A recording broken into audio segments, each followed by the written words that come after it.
하나님 말씀 보겠습니다. 하나님 말씀 사도행전 2장 1절에서 4절, 사도행전 2장 1절에서 4절, 사도행전 2장 1절에서 4절. 오순절 날이 이미 이르매 그들이 다 같이 한 곳에 모였더니 홀련히 하늘로부터 급하고 강한 바람 같은 소리가 있어 그들이 앉은 온 집에 가득하며 마치 불의 혀처럼 갈라지는 것들이 그들에게 보여 각 사람 위에 하나씩 임하여 있더니 그들이 다 성령의 충만함을 받고 성령이 말하게 하심을 따라 다른 언어들로 말하기를 시작하니라. 아멘. 오늘은 성령과 함께라면 이런 제목으로 저녁에 은혜를 나누겠습니다.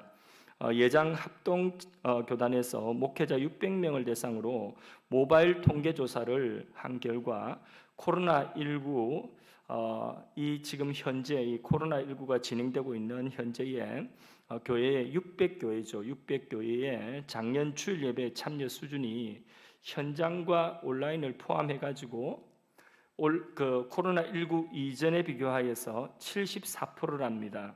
그러니까 그 예배 참여 인원이 교인 수가 그만큼 감소했다는 거예요. 그러니까 26%가 감소했다는 것입니다.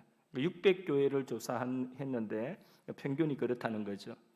주일학교는 더 심각합니다. 주일학교는 48%, 코로나 이전과 비교해가지고 불과 1년 만에 48%로 현장과 온라인 모두를 함께 집계해 본 결과 48% 반토막 난 거죠. 그죠? 반토막이 났어요. 다음 세대 출석수가.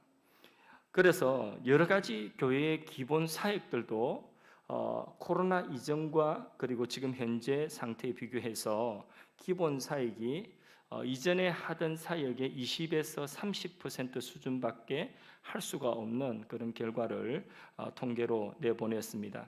그러니까 세부적으로 들어가 보면 그 통계도 교회가 작을수록, 교회가 소형 교회일수록 더욱더 이런 현상이 심하다는 그런 통계 결과가 나왔습니다.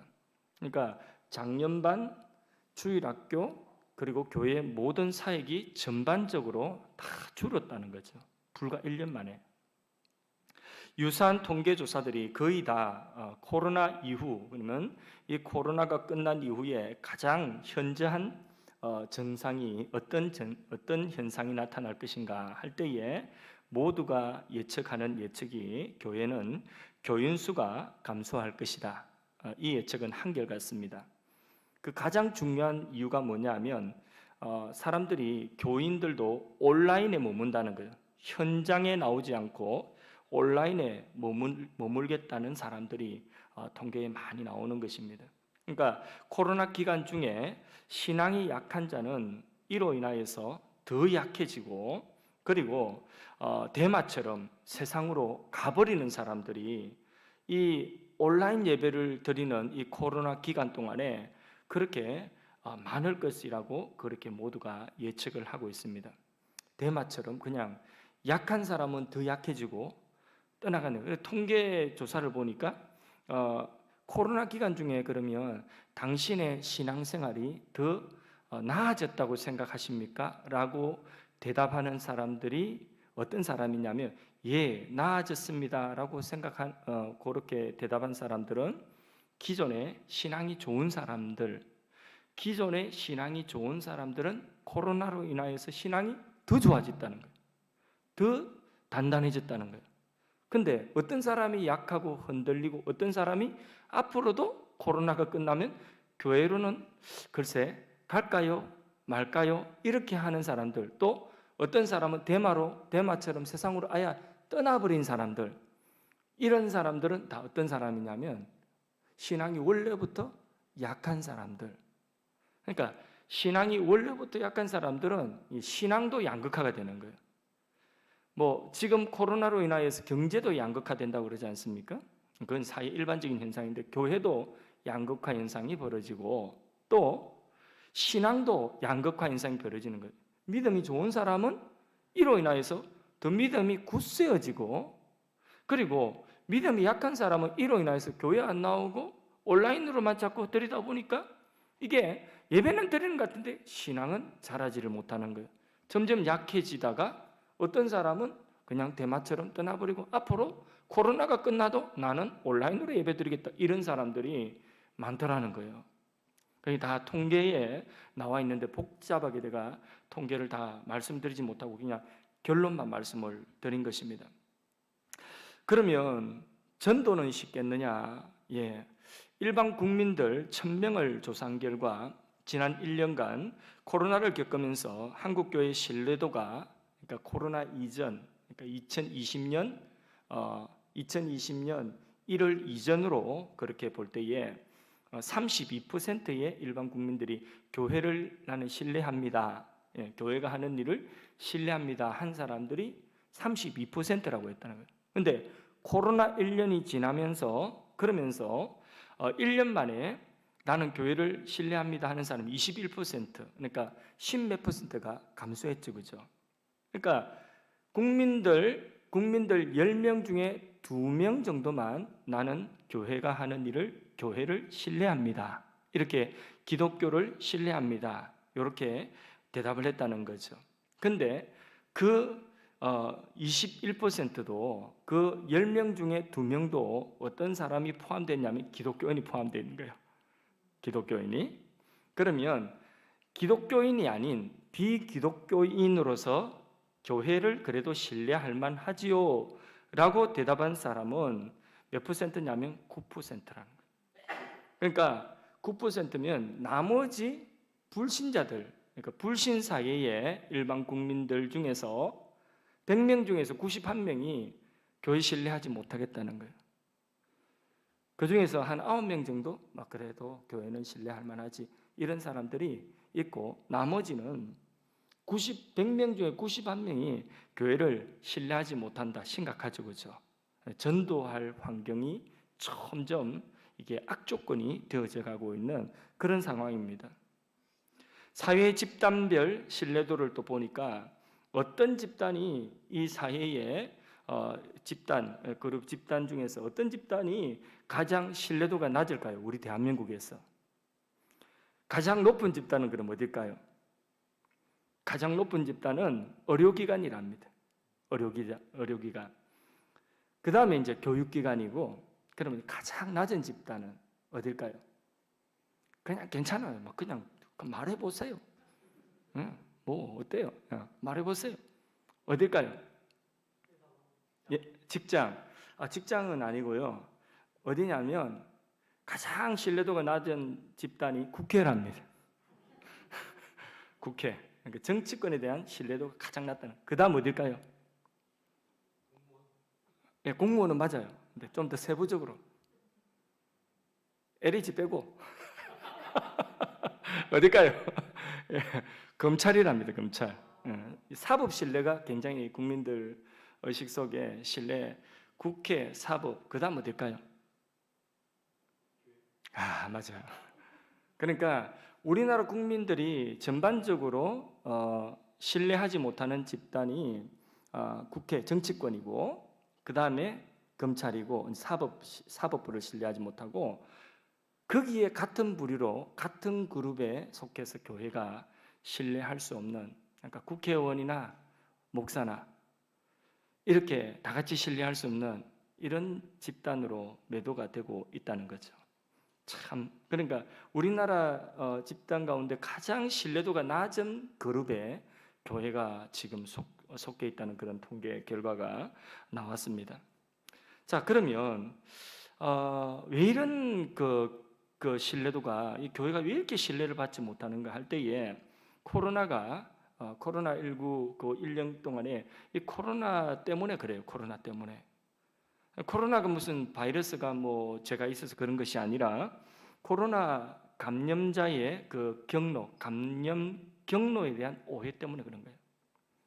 그래서 감염 경로별 비율로 가장 많이 이제 코로나가 감염되어지는 그 원인이 뭐냐면 이제 지인들과의 접촉이거든요. 그게 38%, 40% 가깝습니다. 그럼 교회는 몇 %냐면 종교시설은 11%예요. 교회에 와서 코로나 올라온 그런 경우가 11%. 그렇게 교회에 와서 그렇게 감염되어진 그 숫자가 11%랍니다.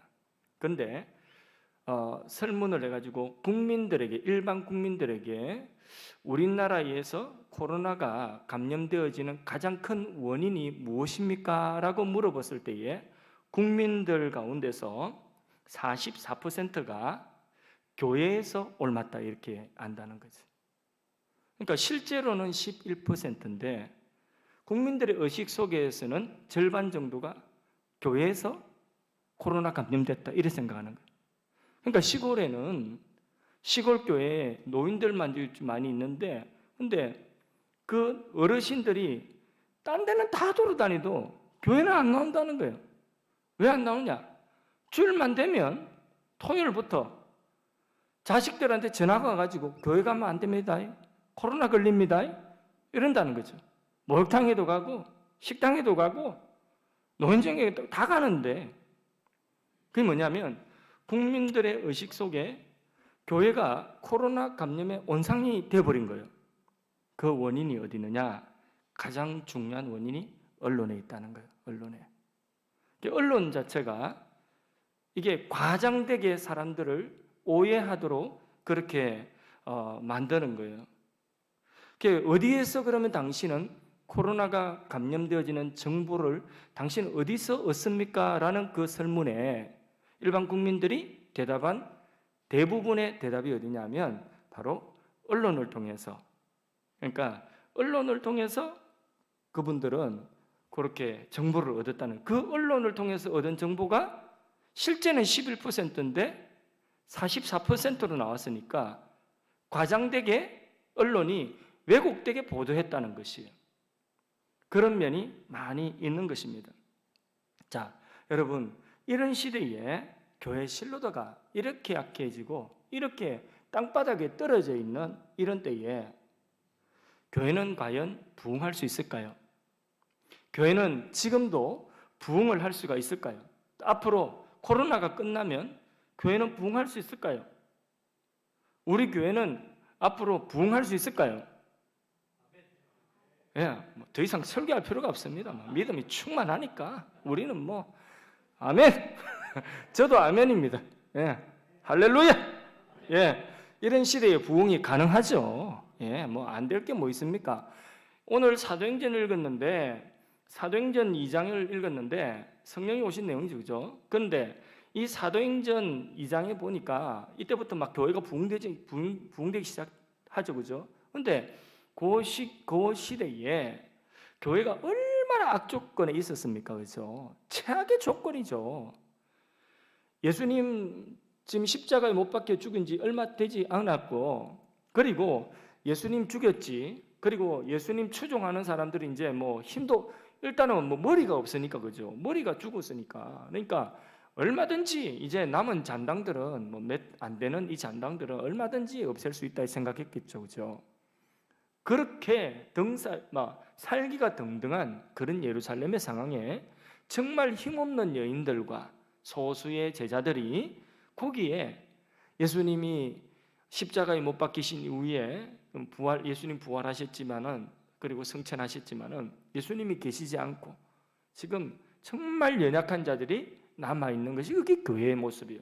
얼마나 연약해요. 오늘 시대에 이런 신뢰도하고 비교가 안 되고, 그때는 그냥 몇 안 되는 이 교인들, 예수 잔당들은 그냥 잡아 죽이도 아무도 말할 사람이 없는 그런 때예요. 지금과 비교할 수가 없는, 지금 상황보다 수치로 따질 수 없는 그런 악조건이에요. 그럼에도 불구하고 교회가 부흥했어요, 안 부흥했어요? 부흥했죠.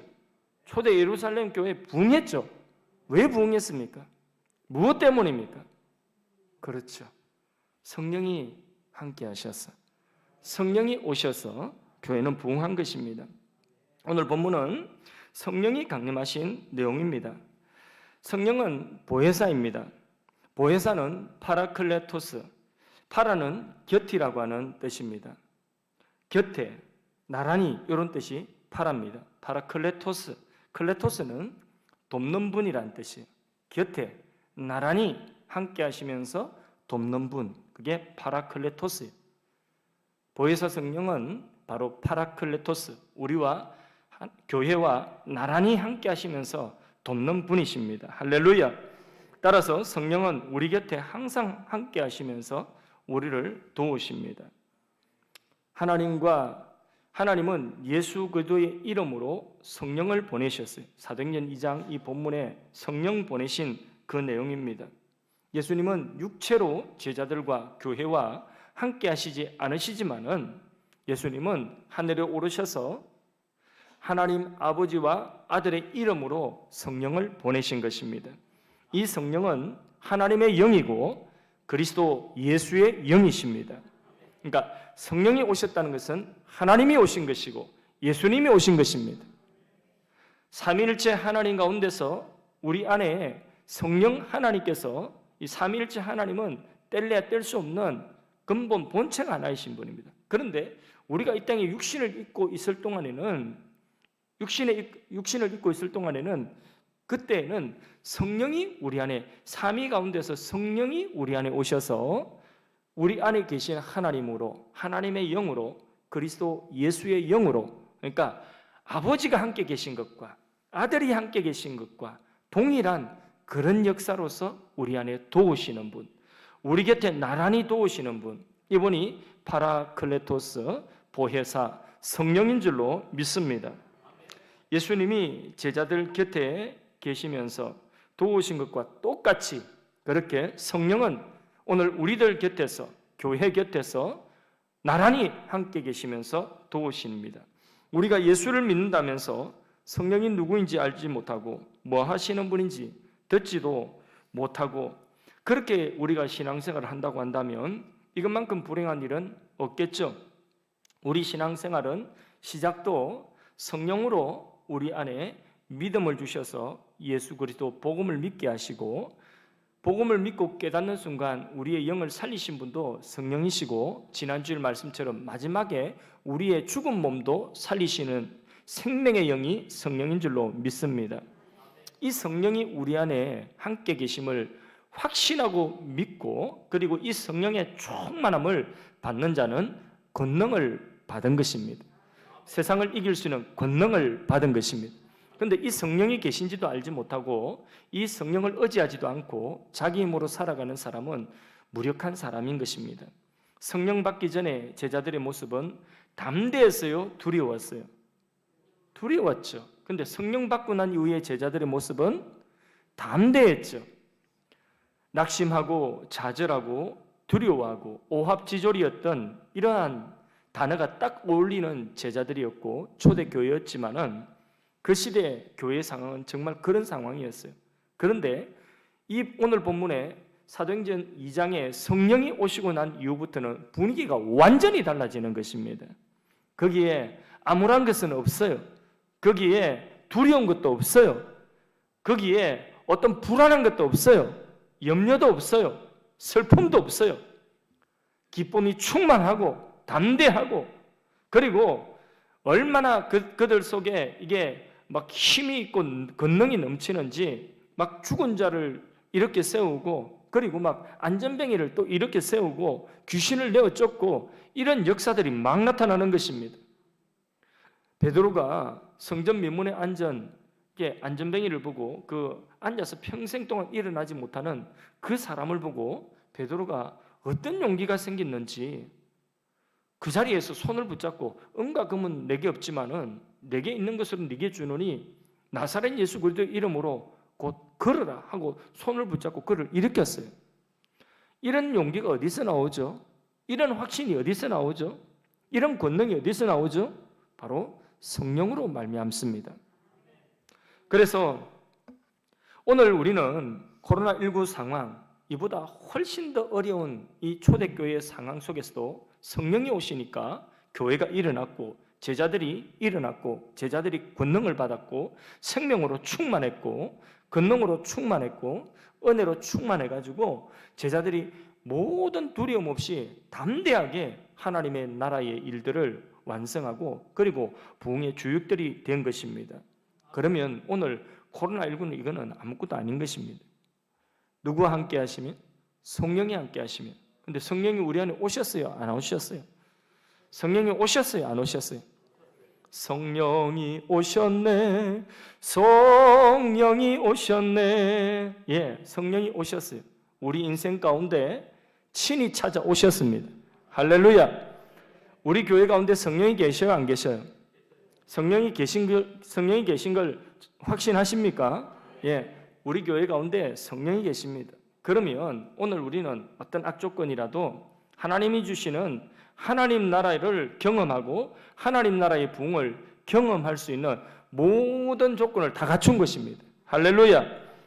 오늘 본문을 분기점으로 제자들은 완전히 달라져서 이때부터 하나님 나라가 막 확장되기 시작하는데 사도행전 1장 8절에 예루살렘에서 온 유대와 사마리아와 땅끝까지 이르러서 내 증인이 되리라고 하신 이 말씀처럼 권능받아서 정말 사마리아로, 정말 온 유대로, 정말 땅의 끝으로 그렇게 사도행전 28장까지 복음이 확장되어져 나가는 이런 역사가 계속해서 쉬지 않고 나오는 것이 사도행전의 역사인 것입니다. 교회를 세우는 사도의 모습으로 완전히 바뀌어진 이 예수님의 제자들의 모습, 죽음 두려워해요? 두려워하지 않습니까? 죽음을 두려워하지 않습니다. 아니, 죽는 게 안 무서운데 뭐가 무섭습니까? 죽는 걸 두려워하지 않는 사람은요, 아무도 갈볼 사람이 없어요. 세상이 어찌하지 못하는 것입니다. 죽으면 죽지 뭐, 죽으면 천국이지 뭐, 죽여봐라고 달라드는 사람을 누가 어떻게 하겠습니까? 제자들이 다 그런 식이에요. 지금 성령 받아가지고. 성령은 우리에게 이런 변화를 주시는 분입니다. 오늘도 보혜사 성령님은 우리에게 능력 있는 이런 신앙의 삶을 살라고 우리 안에 오셨습니다. 성령이 너희에게 임하시면 너희가 권능을 받고, 이 권능이 뭐냐? 두나미스, 다이나마이트, 폭탄이라는 것입니다. 오늘 시대는 위기라고 말하죠. 교회가 부흥 안 된다고 말하죠. 전도 더 이상 안 된다고 말하는 그런 시대입니다. 이럴 때 우리는 더욱더 성령의 역사하심을 간절히 갈망해야 되는 것입니다. 주위의 동역자들이 그렇게 저에게 이야기를 합니다. 교회 입당하고 교회가 많이 어려울 텐데 어떻습니까? 예, 우리 교회 뭐 그냥 지금 많이 이렇게 막 교인들이 많이 막 줄줄이 오고 막 그런 건 아니라도 우리 성도님들 다 한마음 되어지고 너무 분위기 좋습니다. 그러면 하시는 말씀 중에서 대부분의 말씀들이 뭐냐면 오늘 시대에는 지금 같은 시대에 그 현상 유지만 해도 잘하는 거다 이렇게 이야기를 하셔요. 그런데 저는 그렇게 생각하지 않습니다. 현상 유지만 해도 잘한다고 생각하는 것이 아니라 오늘 시대에도 계속해서 우리는 상승해 나가야 되는 것입니다. 영적으로 상승을 하든지 아니면 뭐 양적으로 상승하든지 어쨌든 상승을 하고 자라가야 되는 것입니다. 생명이 있는 것은 자라가는 것입니다. 생명이 있으면 저항하고 생명이 있으면 저항하면서 자라가고 생명이 있으면 극복하면서 자라가고 생명이 있으면 도전하면서 자라가는 것입니다. 오늘 시대라도 도전할 건 도전하고 할 건 하고 하는 것 아니겠습니까? 오늘 시대에 아무리 어려워도 어려운 것은 극복하면 될 것 아니겠습니까? 예, 뭐 내일이 보이지 않는다. 내일이 안 보이니까 도전하는 것이죠. 예, 도전하면 나가는 새로운 시대 뭐 얼마나 기대됩니까? 이런 마음 가지고 우리가 나가는 것입니다. 그런데 이게 우리의 만용이나 우리의 객기가 아니라 우리 안에 누가 계시죠? 성령이 나란히 우리와 함께 도우시기 위하여 오셔서 함께 계시기 때문에 이게 가능한 것입니다. 그럼 다시 묻습니다. 오늘 시대 부흥이 됩니까? 안 됩니까? 됩니다. 누가 함께 계시면 됩니까? 성령이 함께 하시면 됩니다. 예, 우리 개인도 오늘 아무리 어려움 만나도 이 어려움을 극복할 수 있습니까? 아니면 이 자리에 좌절할 수밖에 없는 조건입니까? 극복할 수 있습니까? 왜요? 성령이 나와 함께 하시기 때문에. 성령은 어떤 분이시라고요? 보혜사, 도우시기 위하여 오신 분이십니다. 여러분의 가정, 어려운 문제 극복할 수 있습니까? 예, 경제가 무너졌어요. 지금 뭐 경제 다 어렵다고 하고 다 무너졌어요. 어떻습니까? 못 일어나겠습니까? 일어나겠습니까? 왜 어떻게 일어납니까? 성령이 함께 하시면 일어나는 것입니다. 할렐루야. 맞습니까? 예, 성령이 우리 안에 일어나게 할 수 있는 충분한 권능, 두나미스, 이 권능을 가지고 우리 안에 오신 것입니다. 그래서 우리 곁에 우리 안에서 나란히 함께 하시면서 도우시는 것입니다. 예수님의 제자들은 예수님과 함께 할 때는 두렵지 않았어요. 그죠? 예수님과 함께 할 때는 얼마나 든든했는지 모릅니다. 아니, 세상에 이런 분이 어디 계십니까? 무리를 걸어가신 분인데 이런 분이 어디 계십니까? 그리고 베드로 같은 경우에는 무리로 자기도 걸었어요. 몇 발자국 걸었는지 모르겠어요. 하여튼 몇 발자국 걸었는지 모르겠지만은 뭐 좀 걸었겠죠, 그죠? 세상에 예수님 말고 무리로 걸은 사람 없어요. 근데 예수님 덕분에 베드로도 무리로 걷는 경험을 했습니다. 그런 예수님과 함께 계시니 얼마나 담대합니까, 그죠? 든든했어요. 정말 든든했어요. 그러니까 죽음이 두렵지 않았습니다. 그 베드로가 예수님 십자가 못 박히시기 전에 바로 그날 최후의 만찬 자리에 나는 다 떠나도 죽어도 나는 주님 떠나지 않겠습니다. 이런 담력이 그때에는 예수님 눈앞에 계셔서 그래요. 근데 예수님 붙잡혀 가시고 나니까 그때부터 두렵기 시작한 거죠, 그렇죠? 그래 예수님이 십자가에 죽으시고 그리고 이제 부활하셨지만 하늘로 다시 오르실 때에 승천하실 때에 육체로 자기 눈에 이제 더 이상 보이지 않지 않습니까? 제자들 눈에 예수님이 전혀 보이지 않습니다. 그럼에도 불구하고 그 공백이 예수님이 부재하신 공백이 없도록 예수님의 부재라고 하는 그 공백이 없도록 누구를 보내셨죠? 성령을 보내셨지 않습니까? 예, 성령 받은 제자들이 가는 곳마다 행하시던 그 일들이 예수님이 행하시던 일과 동일한 일들을 행하셨어요. 그리고 예수님 하신 말씀처럼 이보다 더 큰 예수님이 하신 일보다 더 큰 일들도 행하셨어요. 예수님이 로마에 가셨습니까? 로마에 안 가셨잖아요. 로마에 가실 시간도 없고 로마에 갈 수 있는 어떤 그게 아니에요. 그런데도 제자들은 로마 갔어요, 안 갔어요?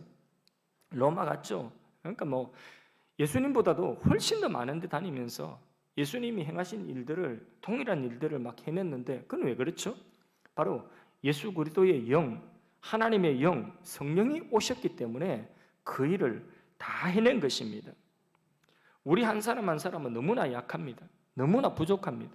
우리 교회도 이 땅에 있는 한국 교회도 오늘 신뢰도가 이 정도 바닥이면 사실상 물리적으로 아무것도 할 수 없습니다. 정치인들 어떤 정당이 예를 들어서 지지율이 9%다 8%다 이러면 아무것도 못해요. 그냥 국회에 몇 석 앉혀놓고 그러지 정권을 잡겠습니까? 아무것도 못해요. 예, 그렇게 한 50%, 40% 지지율이 되던 정당이 8%, 9%로 떨어져 보세요. 그러면 힘 빠져서 아무것도 못해요. 이번에 서울시장, 부산시장 보궐선거했는데 두 군데 다 지금 현재 여당이 완전히 패했지 않습니까? 그러니까 힘이 샥 다 빠져버린 거예요. 이게 세상의 역학이에요. 세상의 역학. 그럼 오늘 교회가 이렇게 신뢰도를 잃어버렸으면 사실 교회 자체의 힘으로서는 아무것도 할 수 없어요. 다시 일어서기도 힘듭니다. 그런데 우리에게는 교회에는 이 세상에 있는 어떤 집단과 다른 것은 바로 성령이 함께 하시기 때문에 이 땅의 교회들은 반드시 다시 일어나게 될 것입니다. 어떤 위경에서든지 건져주시고 할 수 없는 일들을 행하게 하시며 변화되지 않고 있다면 변화될 수 있도록 은혜를 주시는 줄로 믿습니다. 회개하지 않고 있으면 회개할 수 있도록 깨뜨려서 결국은 회개하여 일어서게 하시는 성령이 우리 안에 교회 안에 계신 줄로 믿습니다. 그러므로 저도 한번 생각해 보면 내 힘으로 뭔가를 하려고 할 때는 모든 일들이 쉽지가 않아요. 그리고 그 결과는 너무나 초라해요. 정말 초라해요. 그런데 하나님이 행하시고 우리 안에 성령이 역사하실 때는 그때는 우리가 할 수 없는 일들, 내가 할 수 없는 일들을 성령이 다 이루시고 행하시고 그래서 입술의 고백이 뭐냐 하면 하나님이 하셨습니다. 내 힘이 아닙니다. 하나님이 하셨습니다. 이렇게 고백할 수밖에 없더라고요. 그러면서 후회가 되는 건 뭐냐 하면 이전에 내가 힘쓰고 내가 어떤 계획 세워서 하려고 했던 내 힘을 의지하고 하려고 했던 그런 나 자신의 모습을 회개하며 조금이라도 내 힘이 아니라 조금이라도 더 하나님 의지할 걸, 성령을 의지할 걸 이런 후회가 되는 것입니다. 여러분, 하나님이 함께 하시는 것이 그것이 형통이요 복인 줄로 믿습니다. 뭐가 형통이냐? 모든 일들이 다 잘되고 순조롭고 무엇이든지 넉넉한 것, 그것이 형통이고 복이 아니라 아무리 어려운 현실이 닥치고 아무리 악조건이 있어도 하나님이 우리와 함께 하심이 분명한 그것이 형통인 줄로 믿습니다. 요셉을 보십시오. 요셉은 정말 팔려갔지, 노예되었지, 감옥에 억울한 누명 쓰고 있지, 배신당했지, 사람에게 호의 베풀었다가 은혜 베풀었다가 은혜 배은당했지. 얼마나 답답하고 현실적으로 보면 이 얼마나 불통이고 복도 지지리도 없는 요셉 아닙니까? 그런데 그게 사실은 복이었어요. 그게 사실은 저주였어요. 복이었죠. 그게 불통이었어요. 형통이었어요. 그게 형통이었어요. 그 이유를 성경은 창세기에 분명히 말씀하고 있습니다. 이는 하나님이 요셉과 함께 하셨더라. 여호와께서 요셉과 함께 하시니 그의 범사가 형통하였더라. 형통하였는데 감옥 들어갔어. 형통하였는데 팔렸어. 감옥 들어갔어. 뭐가 형통해요? 그런데 성경은 분명히 형통하였더라. 그 원인을 뭐라고 하냐? 여호와께서 요셉과 함께 하시니 형통하였더라. 아멘이십니까? 그래서 우리는 환경이 아니라 어떤 조건, 좋은 조건, 나쁜 조건, 그런 것이 아니라 하나님이 함께 하심이 우리에게 형통이고, 성령이, 오늘 본문으로 말하면 성령이 우리와 함께 하심이 우리의 형통이고 우리의 복인 줄로 믿습니다. 야곱은 파란만장한 인생을 살았습니다. 약한 자로 태어나서 그 약한 것 한번 극복을 해보려고 정말 험한 세월을 살은 사람이 야곱입니다. 사랑하는 아들 요셉이 짐승에게 찢겨지고 맹수의 밥이 되었을 때에 자식 잃은 아픔, 그런 아픔이 잊혀지겠습니까? 얼마나 오래 갔겠습니까? 그래서 야곱은 자신의 인생을 희생하며 험한 세월을 보냈다고 앞쪽에서 말했습니다. 반면에 쌍둥이 형, 야곱의 형 에서는요, 날 때부터 힘을 가지고 태어났고, 날 때부터 사냥도 잘했고, 힘도 세고, 남자다웠고, 그래서 험한 세월도 별로 보내지도 않은 사람이 바로 험한 세월이 아니라 편한 세월을 보낸 사람이 누구냐? 에서였습니다. 근데 하나님께서는 에서를 버렸다고 했습니다. 에서를 버렸어요. 근데 야곱은 어디를 가든지 너와 함께하고, 그러면 누가 형통한 사람입니까? 야곱이 형통한 사람이에요. 누가 복된 사람입니까? 야곱이 복된 사람이에요. 하나님이 함께 하시는 것. 오늘 우리 본문으로 말하면 성령이 함께 하시는 사람이 형통한 사람이요 복 있는 사람인 줄로 믿습니다.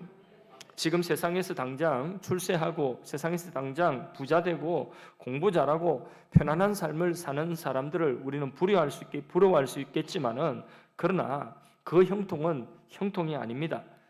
성령 밖에 있는, 하나님 밖에 있는 형통은 결코 형통이 아닙니다. 우리는 예수님의 은혜로 성령 받아서 임마누엘, 하나님이 함께 하시는 사람이 되었습니다. 그래서 성령이 내주하시 우리 안에, 우리 밖에, 우리와 곁에 이렇게 돕는 분이 되셔서 함께 하시는 것입니다. 어떤 분들은 자꾸 낙심했다고 하고 시험 들었다고 하고 억울하다고 하고 상처가 된다고 하고 이렇게 말하지만은, 그러나 성령이 함께 하시면 낙심할 필요도 없고 억울할 필요도 없고 답답할 필요도 없고 시험 들 필요도 없는 것입니다. 하나님이 함께 하시고 성령이 내 곁에서 함께 하시고 나에게 바로 곁에서 파라클레토스, 보혜사입니다. 보혜사, 돕는 분, 헬퍼이면서 또 뭐냐? 상담자, 카운셀러예요. 카운셀러. 그래서 나에게 부족함들을 깨우쳐 주시고 인도해 주시는, 내 갈 길을 상담해 주시는 상담자가 함께 계신 거예요. 함께 계신 거. 또 위로자야, 위로자. 그러니까 우리 안에서 우리를 위로해 주시는 분이 계신데 뭐 답답하고 시험 들고 상처받고 그건 옛날 이야기. 우리가 믿기 전에 우리 안에 성령이 계신지 안 계신지 모를 때, 그때에 말씀이 뭔지, 진리가 뭔지, 은혜가 뭔지 모를 때, 그때는 우리가 답답도 하고, 그때는 우리가 낙심도 하고, 그때는 억울하기도 하고 섭섭하기도 하고 시험 들었다 하기도 하고 하지만은, 우리가 이제는 우리 안에 계신 이 성령님, 예수 이름으로 오신 예수 그리스도의 영, 바로 성령님이 우리 안에 계시기 때문에 위로자가 계시고 우리에게 돕는 분이 계시고 우리의 상담자가 계시기 때문에 이제는 더 이상 시험 들었다 말씀하지 마십시오. 이제는 더 이상 상처받았단 말도 하지 마십시오. 이제는 더 이상 누구 때문에 섭섭하다 이런 말씀도 하시지 마십시오. 그 말은 나는 성령을 몰라요, 나는 성령을 내 안에 계신지도 몰라요, 그런 뜻입니다. 오랫동안 신앙생활 하시면서 그런 분이 계시면 부끄러운 줄 알아야 돼요. 그 신앙이 부끄러운 줄 알아야 되는 것입니다. 자, 이제 말씀을 맺겠습니다. 우리 시대에도 부흥은 가능합니다. 예. 치유와 회복은 일어납니다. 예, 일어납니다. 오늘 우리는 이신론자가 아니에요. 이신론자가 뭔지 전에 한번 말씀드렸죠. 이신론자는 하나님이 천지를 창조하시고 모든 세상을 창조하시고, 그리고 하나님은 태엽을 감아가지고 그 태엽을 딱 하면 그대로 딱 놔놓으면 시계가 자동으로 이렇게 돌아가듯이 세상이 그렇게 자동으로 돌아가는 이런 하나님으로 우리는 믿지 않습니다. 이런 이신론적인 하나님은 하나님이 계시기는 계시지만은 모든 자연의 질서에 하나님이 모든 것을 맡겨놓고 하나님께서는 마지막까지 자연의 질서에만 맡겨놓는 그런 하나님. 이 말은 우리의 삶에 개입하지 않는 하나님이라는 거예요. 그런 하나님입니까? 아니죠. 오늘 성경을 보세요. 오순절에 누가 오셨어요? 누가 오셨어요? 성령이 오셨어요. 우리 가운데 오셨어요. 불처럼 바람처럼 오셨어요. 우리 안에 내주하고 계셔요. 교회 가운데 내주하고 계셔요. 여러분의 가정에 성령이 함께 계셔요. 보혜사로 곁에 계셔요. 보혜사로 안에 계셔요. 나란히 계셔요. 도우셔요. 위로하셔요. 상담자가 되어주셔요. 이런 성령께서, 이 성령이 너에게 임하시면 뭘 받는다고요? 권능을 받고, 두나미스, 폭탄 같은 권능을 받는다는 것입니다. 할렐루야. 그러므로 우리 가정도 우리 교회도 아무리 시대가 어려워도 우리는 일어서서 현상 유지하는 것이 아니라 우리는 상승하는 부흥을 경험합니다. 이 사실을 믿으시기를 바랍니다. 그러므로 우리가 한 가지 잘하면 돼요. 성령님이 일하시면 되거든요. 그런데 우리가 성령님이 일하실 수 없도록 성령을 자꾸 근심되게 하면 안 된다는 거죠. 이해가 되시죠? 성령이 일하셔야 되는데, 성령님이 기뻐서 우리 안에서 기뻐서 일을 하셔야 되는데, 근데 성령을 우리가 자꾸 근심하게 하고 성령을 자꾸 우리가 이렇게 무시하면 안 된다는 거죠. 그러니까 성령이 뭐 때문에 근심하실까요? 우리가 죄로 인하여서, 불신앙으로 인하여서 자꾸 하나님 안 계신 것처럼 생각하고 말하고 계획하고 행동하고, 하나님이 안 계시고 하나님은 그냥 태엽 감아놓고 저 멀리 계시고 내 삶에 개입 안 하시는 그런 하나님으로 알고 우리가 하나님 하긴 하는데, 오늘 내 삶에 개입하여서 오늘 나와 함께 하시는 하나님으로, 내 삶의 문제 속에 함께 하시는 하나님으로, 오늘 나의 고통 속에 함께 하시는 하나님으로, 오늘 나의 모든 행하는 일 속에 함께 하시는 그 하나님으로 그렇게 보지는 않는다는 것입니다. 그게 바로 뭐냐? 지금 찾아와서 내 곁에 계신 성령을 근심하게 하는 것입니다. 우리는 내 안에 계신 하나님을 인정할 수 있기를 바랍니다. 내 삶의 어떤 환경, 어떤 조건 속에서도 나와 함께 계시고 내 삶에 개입하셔서 오늘도 내게 말씀하시고 오늘도 내게 분명한 하나님의 뜻을 계시하시는 하나님이신 것을 믿으시기를 바랍니다. 그래서 그 뜻만 우리가 바로 깨닫고 나가기만 하면, 순종으로 나가기만 하면 성령님이 기뻐서 일하시는 줄로 믿습니다. 성령을 근심되게 하는 것이 아니라 성령을 인정하고 그 성령님이 내 안에서 일하실 수 있도록 성령님께 우리의 삶을 내어드리고 우리의 문제를 내어드리고 주도권을 내어드리는 그런 믿음 가지고 나가는 우리 모두가 되기를 바랍니다. 그래서 여러분 심령의 부흥이 먼저 일어나기를 원합니다. 여러분의 가정의 부흥이 먼저 일어나기를 원합니다. 여러분의 신앙의 부흥이 먼저 일어나기를 원합니다. 우리 하늘 사랑의 교회의 영적 부흥과 함께 하나님이 허락하여 주시는 하나님 나라를 이룰 수 있는 그런 부흥이 임하기를 간절히 소원합니다. 교회는 형통할 것입니다. 여러분의 가정도 형통할 것입니다. 여러분의 심령도 형통할 것입니다. 조건은 하나입니다. 어떤 조건입니까? 성령이 함께 하시면 형통한 것입니다. 성령을 인정하시고 성령을 근심되게 하시기 말기를 주님의 이름으로 축복합니다. 오소서 진리의 성령님, 우리 기도하는 마음으로 찬양하겠습니다.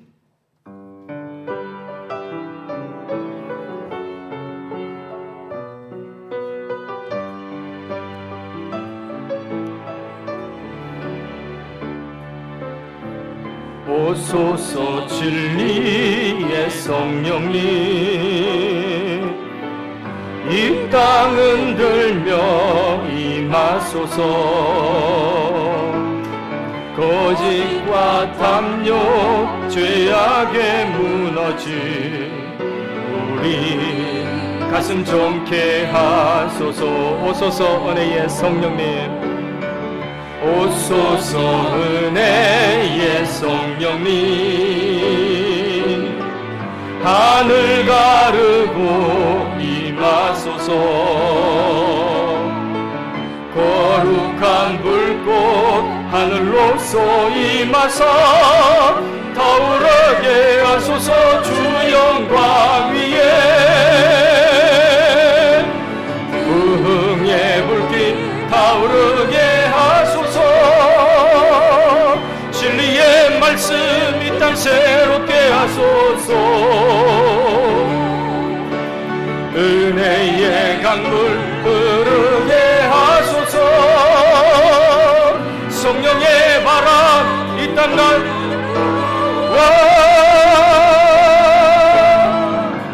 흰 옷 입은 주의 순결한 백성, 주의 영광 위에 이제 일어나 열방을 치유하며 행진하는 영광의 그 날을 오소서 진리의 성령님, 오소서 진리의 성령님, 이 땅 흔들며 임하소서. 거짓과 탐욕 죄악에 무너진 우리 가슴 정케 하소서. 은혜의 성령님 오소서. 오소서 은혜의 성령님, 하늘 가르고 임하소서. 거룩한 불꽃 하늘로서 임하사 타오르게 하소서. 주 영광 위에 부흥의 불길 타오르게 하소서. 진리의 말씀 이 땅 새롭게 하소서. 은혜의 강물 흐르게 하소서. 성령의 바람 이 불어와 흰 옷 입은 주의 순결한 백성, 주의 영광 위에 이제 일어나 열방을 치유하며 행진하는 영광의 그 날을 주소서. 우리 기도하겠습니다. 하나님께 은혜의 성령님, 진리의 성령님, 보혜사 성령님, 내 곁에 내 안에 나란히 역사하시며 도우시고 위로하시고, 그리고 우리의 위로자가 되시고 또 우리의 상담자가 되시는 성령님, 우리를 도와주시옵소서. 우리 연약합니다. 우리 부족합니다. 성령님 도와주시고 내 삶에